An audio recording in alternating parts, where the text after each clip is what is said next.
Hubungan antara kisah Umar dengan kisah Abu Bakar ini disebutkan juga dalam beberapa riwayat sahih. Abu Bakar ini ciri khasnya, jadi Umar ini sering tiap malam keluar cari orang susah itu karena termotivasi dengan perilaku Abu Bakar sebelumnya. Umar cerita di zaman khilafah Abu Bakar, Nabi sudah meninggal sallallahu alaihi wasallam, pernah satu kali gitu kan, Umar ini punya hajat dengan Abu Bakar.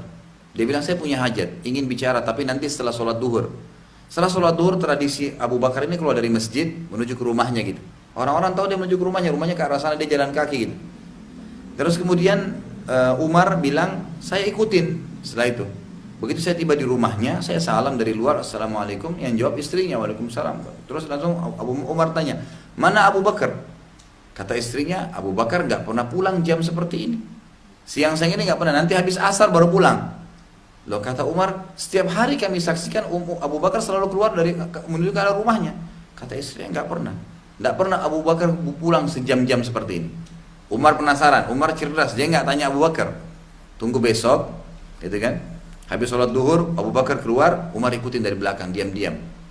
Abu Bakar ini begitu pas depan rumahnya, dia lihat kiri kanan nggak ada orang yang lihat, dia jalan terus, dia nggak masuk rumahnya. Supaya orang nggak tahu gitu, dia jalan terus. Umar ikutin sampai di pinggir kota Madinah, ada satu rumah terpencil gitu di perbatasan Madinah. Itu rumah sudah sangat tua, kemudian di dalamnya ada seorang ibu yang buta matanya, janda, nggak punya anak, nggak punya siapa gitu.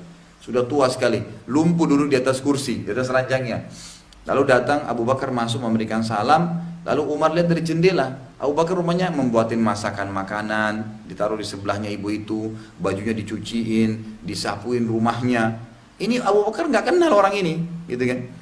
Sudah selesai semua rapi, disiapin baju untuk besok, sudah kemudian diberikan apa yang dibutuhkan, lalu Abu Bakar mengatakan, saya pamit, besok saya datang lagi. Tiap hari begitu.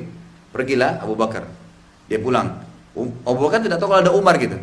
Setelah jauh, Umar lalu salam lagi kepada ibu tersebut. Setelah salam pamit masuk diizinkan, lalu Umar tanya begini, wahai ibu, siapa tadi yang datang itu? Yang datang tadi siapa? Kata ibu itu apa? Saya tidak tahu siapa. Dia tidak bilang, saya Abu Bakar ya, enggak.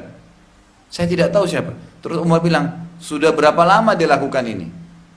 Ya, apa yang dia lakukan? Kata ibu itu, dia tiap hari cuciin baju saya, bersihin tempat tidur saya, rumah saya, kemudian siapin kebutuhan saya, satu hari, besok dia datang lagi. Terus kata Umar, sejak kapan dia lakukan? Kata ibu itu, sudah lama. Saya sudah nggak ingat gitu. Dari mesin Nabi hidup. Ini sudah lama sekali Abu Bakar lakukan, tidak ada yang tahu gitu. Lalu Umar menangis sambil berkata, dengan poin inilah, maksudnya dengan masalah seperti inilah Abu Bakar mengalahkan kami. Jadi hal-hal yang tidak bisa dibayangkan gitu. Tapi ini terbongkar semua dengan sejarah. Kita jadi tahu gitu kan, bagaimana kita harus melakukan ini. Kita bahkan mungkin bertetangga dengan rumah anak yatim, tidak pernah sumbang sedikit pun gitu kan. Atau ada tetangga kita miskin, tidak pernah kita peduli dengan mereka. Maka apa realisasi daripada janji-janji Nabi SAW dalam fadilah-fadilah membantu anak yatim gitu kan? Bukan hanya setahun sekali, tapi tiap hari kalau